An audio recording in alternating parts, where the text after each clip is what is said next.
गिरीश भाई, थाने के एक डैशिंग लीडर आनंद दिघे साहब कोई परीक्षा के वो मोहताज नहीं है। आप उनके काफी करीबी रहे और मुमरा कौसा के शिवसेना समर्थकों को और दिघे साहब के चाहने वालों को आपने सरप्राइज दिया, उनकी गाड़ी आप यहाँ पर आपको क्या कहेंगे? किसी को ज्यादा से मालूम नहीं, हम छुपा के रखे क्योंकि हमको रिफ्लेक्ट अच्छे नहीं रहते थे।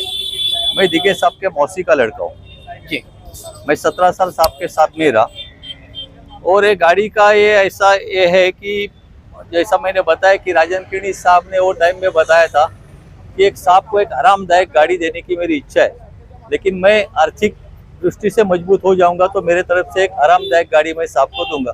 इस बात में साहब ही नहीं रहे, तो कल ऐसा बैठा था तो याद आया, अरे गाड़ी टू गाड़ी कनेक्ट क्यों नहीं करने की।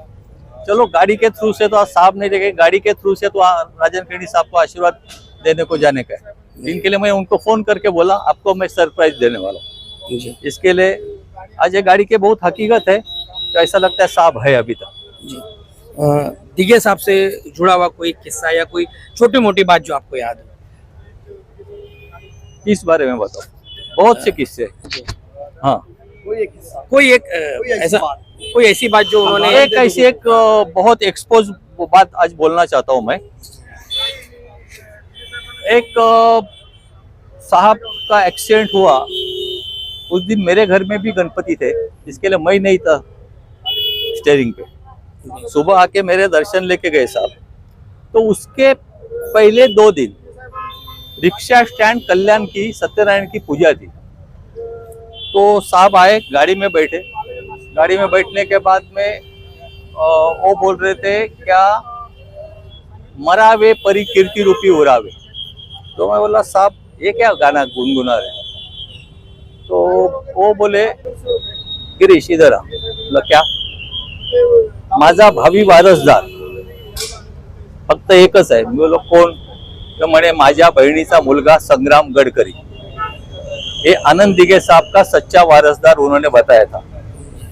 ये केदार दिघे वगैरह ये कोई वारसदार नहीं है, ये सब दिघे नाम एक सेम है, इसके लिए आगे आगे कर रहे हैं। ये आपके माध्यम से मैं सबको बताना चाहता हूँ। Thank you sir.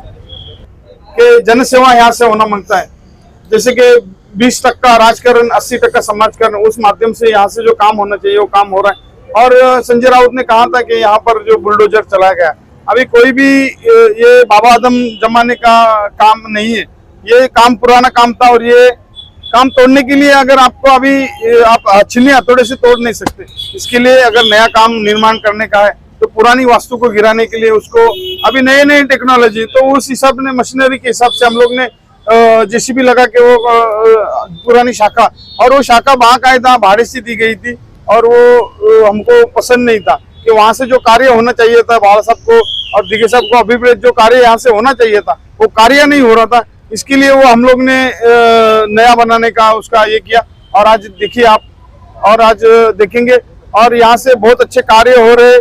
सब पब्लिक को भी, जनता को भी, माँ बाप जनता को भी इससे समाधान हुआ है कि यहाँ से हम लोग को एक आशा की किरण जगी है कि अगर कुछ भविष्य में अगर हमारा कुछ भी काम है तो यहाँ से हो सकता है। चैनल को सब्सक्राइब, लाइक, कमेंट, शेयर करें और बेल आइकन दबाना ना भूलें।